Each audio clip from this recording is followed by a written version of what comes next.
Hello everyone, and welcome today to my spoiler-free review of Gareth Edwards' The Creator, a new original sci-fi film from the director of Rogue One by 20th Century Studios.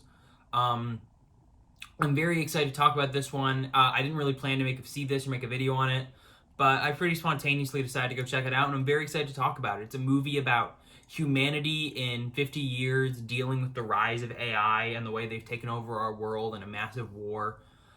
It's very interesting. I'd recommend going to check it out, but if you want to listen to my review first, there will be no spoilers here, so feel free to. Anyway, without further ado, I'll get into my review of the movie. Just a couple criticisms to get out of the way before I can get to the stuff I liked about it. It's definitely a movie that's kind of derivative of other sci-fi films. It's less apparent later on, but there's a lot of moments where it's like, okay, like these plot elements and these plot elements and these plot elements I know from this, this, and this. I don't know. The story and like a lot of the plot elements are pretty generic sci-fi stuff. Nothing too like absolutely crazy or like with the specific like plot. So there's nothing too crazy that's like, oh my gosh, this is so original, this is so fresh, this has never been done before, because most of it's pretty much been done before. I wouldn't say that hinders the movie, but that's definitely something to keep a note with it.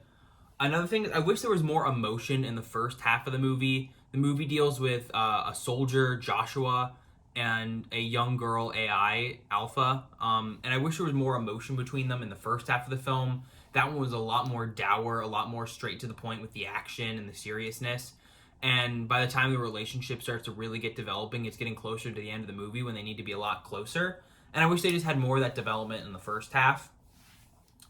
And finally, I'd say there might be a little too much going on at the end of the movie, specifically the last like 20 minutes. There's like 3 different things going on at once. They're all stressful, and it's like just like a little bit like overload. And in some ways that helps the story, and in other ways it hinders the presentation a little bit.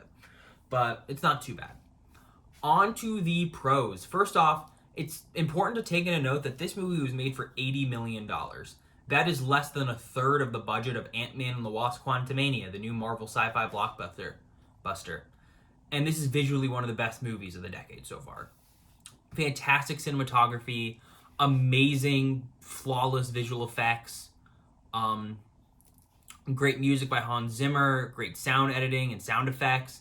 It just, on a technical level, this movie is pretty much perfect. Like, this movie was made for $80 million. That is $20 million less than Oppenheimer, which is a great movie. And this is like a full sci-fi film. Although, definitely less of a big cast as Oppenheimer. But, yeah, visually speaking, with the action and the effects and everything, very well done movie, well shot, great large-scale action sequences that are really cool, really compelling. You can definitely tell us by the director of Rogue One with the scale and scope and epicness of these battles. I think the full cast does a great job, whether it be in emotional scenes or like tense scenes. John David Washington, Gemma Chan, Ken Watanabe, the actress playing Alpha, all do really, really great. Specifically, I love the dynamic between John David Washington, who's slowly becoming more and more of a Hollywood movie star, and the little girl playing the AI. They're both really, really good in this movie and have some great scenes together. And like I said, I just wish we got more of like the fun parts of the dynamic.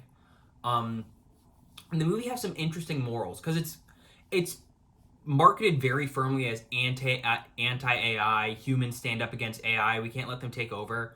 But the movie is a lot more open-minded about that, and it's a lot more a criticism on humanity than AI. It's a movie about how we treat other cultures when we're scared of them, or when we feel threatened, or how we don't own up to our mistakes, specifically America. It's a movie that shows love for humanity and relationships and connection, but is also willing to show the worst of humanity and how we kill for what we think is right but isn't really. And it uses AI for a lot of that in a much more meaningful way than just AI bad, kill AI, as the marketing will make it seem.